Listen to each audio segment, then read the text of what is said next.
Hi, welcome back to Life in Progress. And today we're going to talk about isa sa mga favorite topics ko, privacy. Parang ang dami ko ng version ng stories ng buhay ko pag tinatanong ako ng mga tao kasi sila rin nag-aaway-aaway. That's why this 2026, that is going to be one of my favorite topics sa podcast ko and sa social media platforms ko. Why being private is so important. 15 years na ako na sa social media. Technically, nobody knows my real life kasi it's nice to be mysterious. I don't think it's joyful na alam yung buhay mo ng mga strangers, like lahat na strangers na nakakapanood sa'yo. Example, konti lang naman mga following ko, hindi naman ako super relevant na tao kasi my purpose on social media naman is just to promote my business. Hindi ko ma-imagine naglalakad ako somewhere na alam ng tao sino nanay ko, ano passport ko, saan ako nakatira, ano laman ng bag ko, ano yung suot kong damit. It's just so uncomfortable.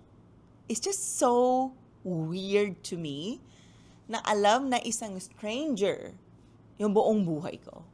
That's why I use social media very, very carefully.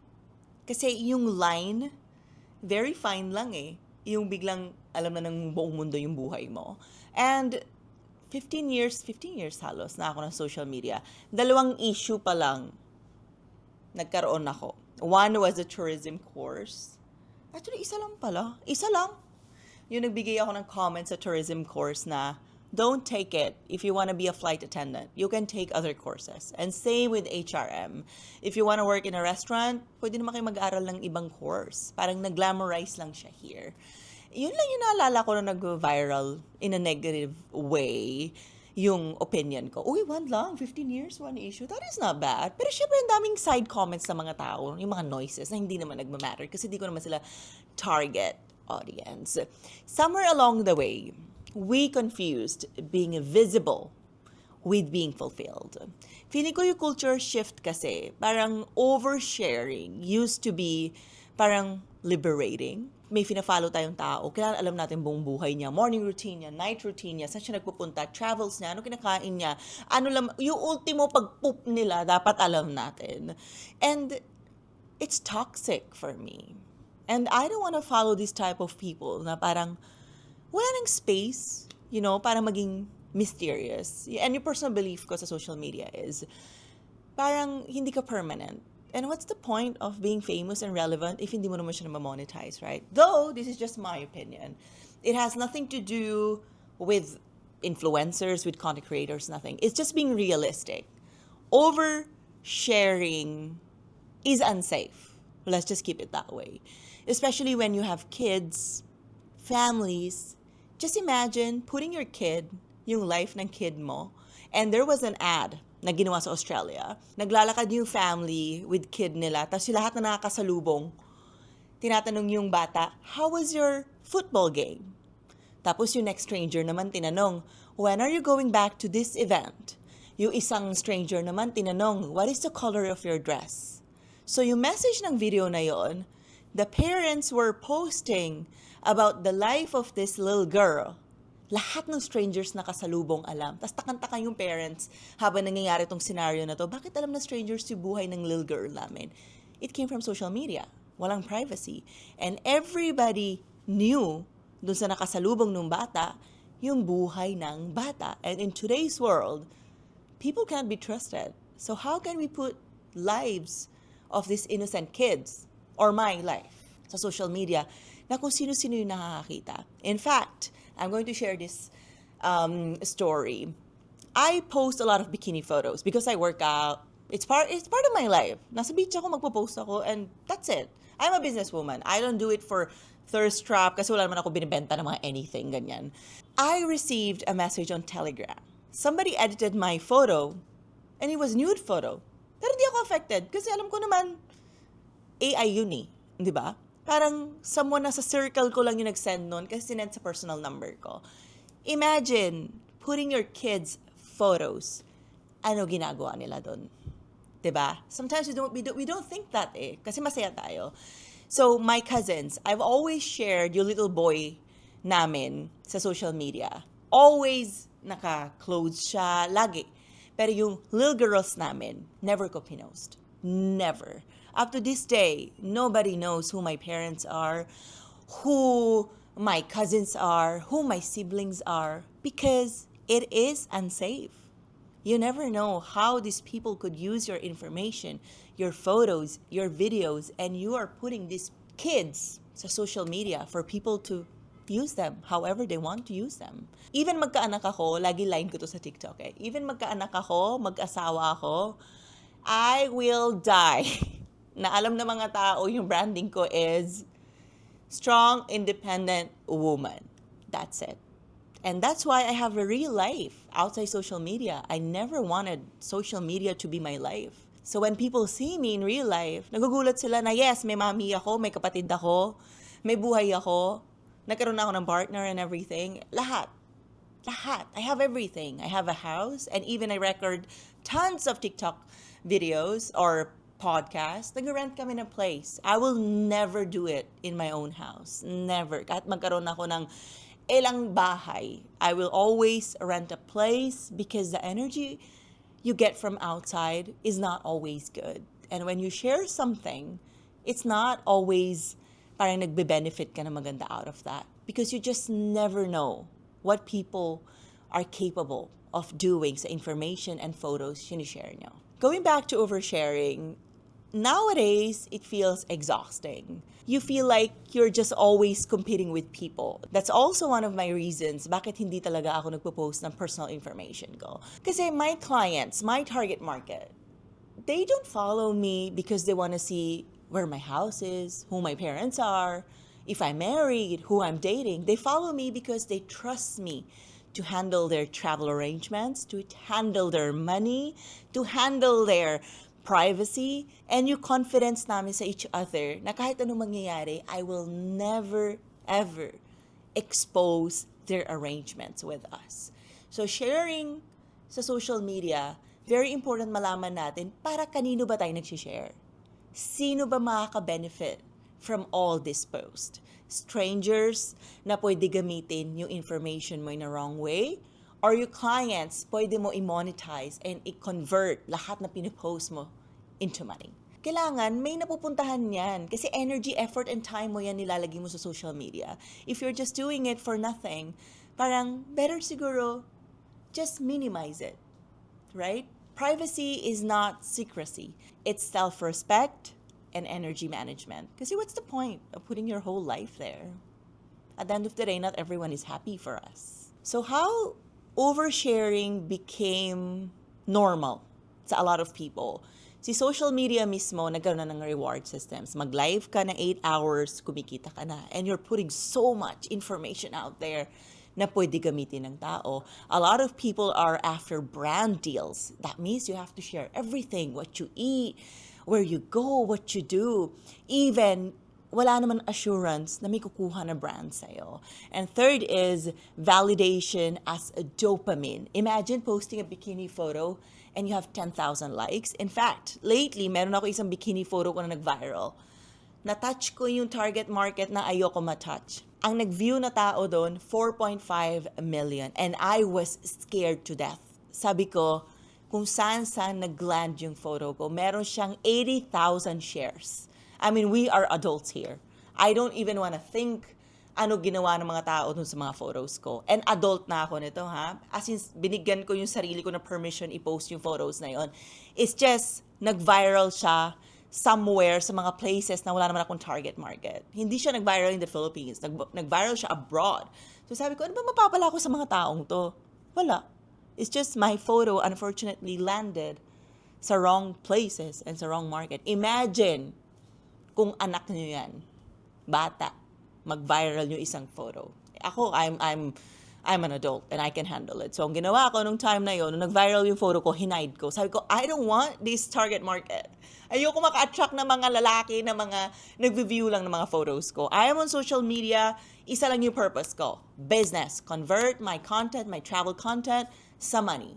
And get more clients. That's it. So, hinide ko yung photo kasi alam ko na ano yung gagawin ng mga tao doon. And by now, kahit 1 month na nangyari yon, kinakabahan pa din ako, sinong 80,000 to nag-share ng photos ko? And yung saves parang nasa 120K. And that is scary. So that is just one example lang. And there's ano pa, so much more pa going on. So, imbis na maging validation siya for me, naging fear ko siya. Kaya hindi na siya dopamine. Pero imagine, mangyari to sa isang bata.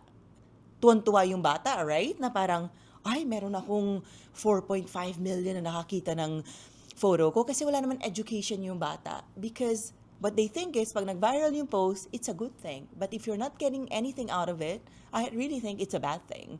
So yung cost ng all of these things, when we are doing it without a purpose, yung life natin, nagpa-perform na tayo instead of living it.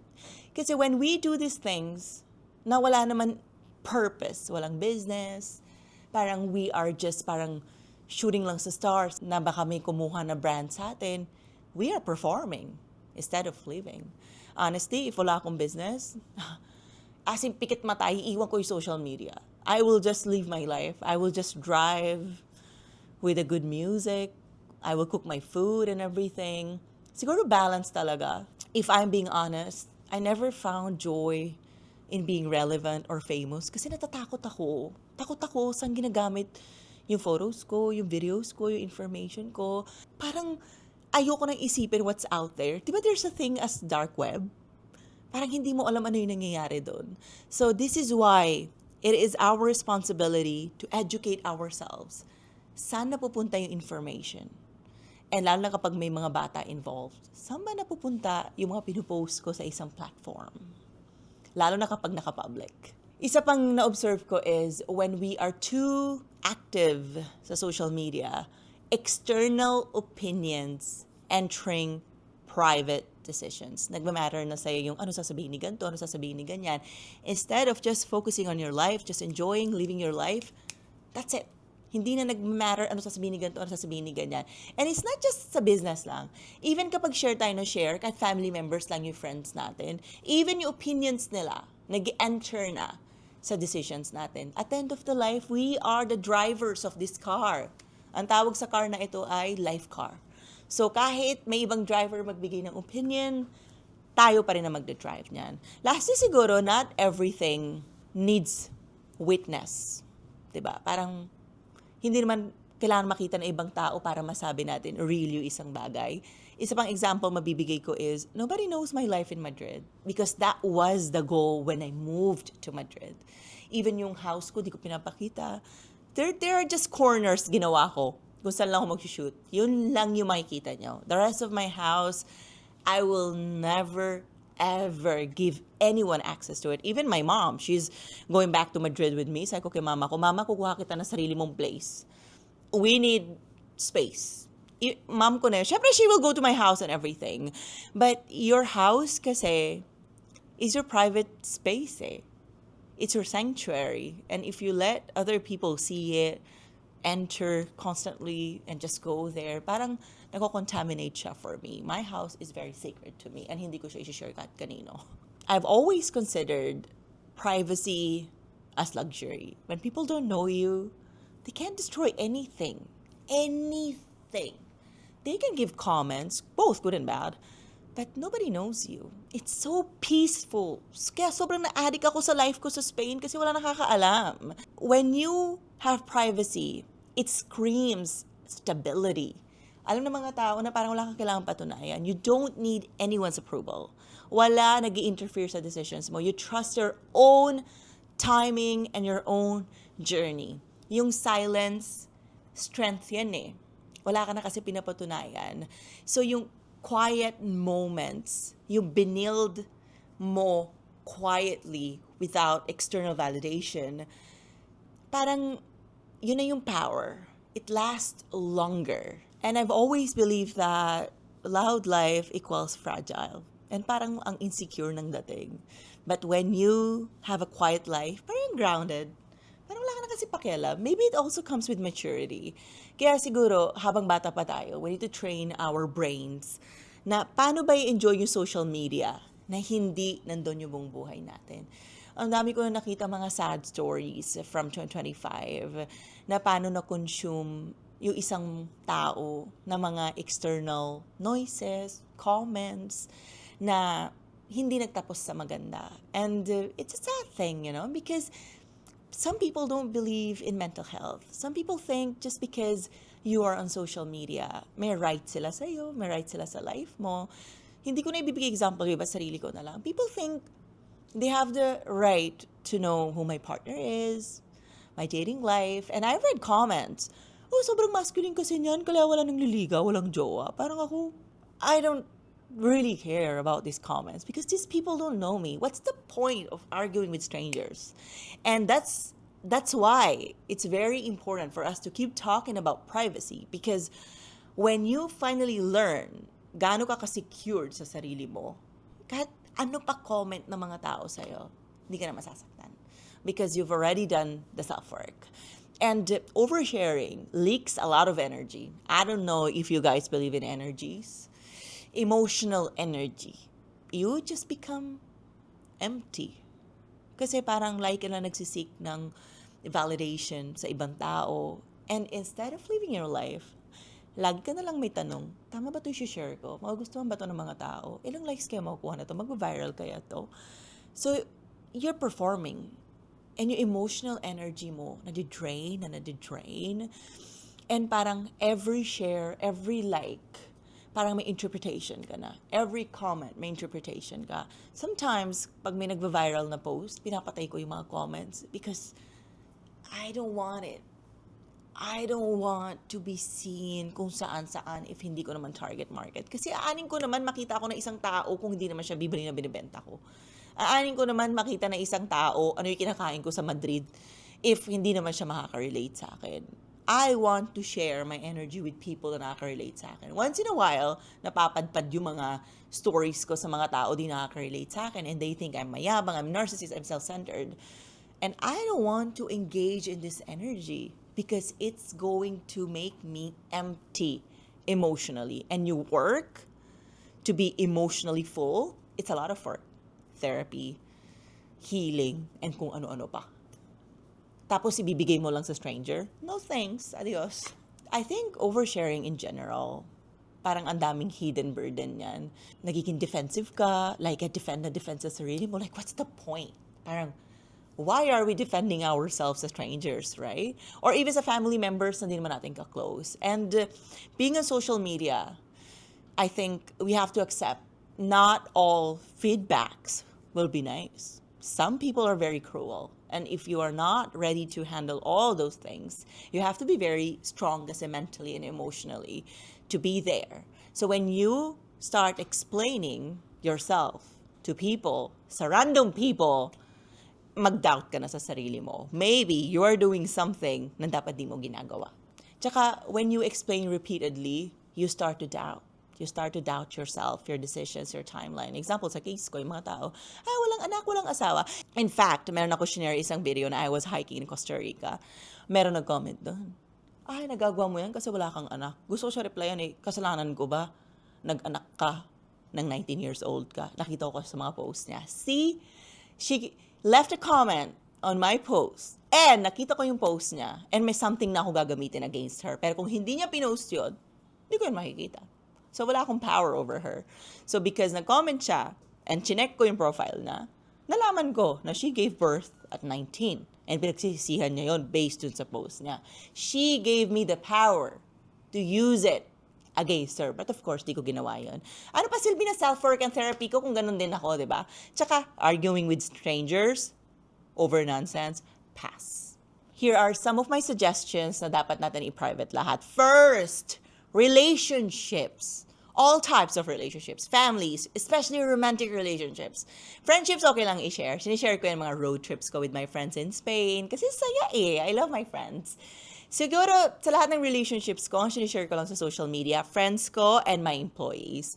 Kasi parang, it's just fun. That part of my life, okay lang i-share ko. And pinapaalam ko yun sa kanila. And sinishare din naman nila yun with me. Ang hindi ko talaga strictly sinishare, my family, my dating life, and kahit ano mangyari, hindi ko i-share yung magiging permanent partner ko. Hindi mangyayari yun. Never. And my children, of course. Probably, tatakpan ko yung mukha nila pag dumating na sila. But never. I don't want to. And I am in peace now with that fact na I want to keep those things very, very private. Long-term goals, kailangan itago natin yan kasi nagli-leak yung energy.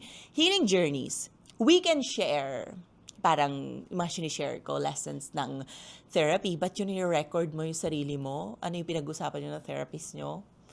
I don't think it's right because somebody can use those things against you. And paano kung magkaanak ka, gamitin yan palaban sa'yo. Shinare mo na naging ganto ka, naging ganyan ka. I don't think we should share. I don't even think we should tell people that I was abused by my ex-boyfriend because you're telling people, you can treat me this way. I can tolerate that. No, you just tell them, oh, my relationship was not good. Whatever. And I believe, even sa partner ko, I won't really tell everything.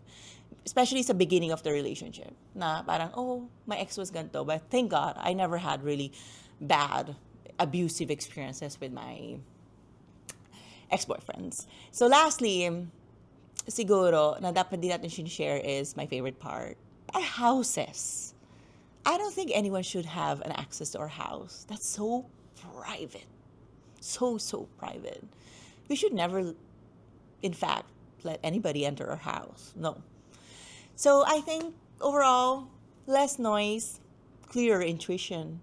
And when you are just focused on your timeline and your life, it's more enjoyable. It's more beautiful and it's happier. Walang contamination. I think that's all for today, guys. Thank you for listening. Please don't forget to follow all my social media platforms, Angeli Dub and Life in Progress PH, and subscribe to my YouTube channel, Angeli Dub. See you on the next one.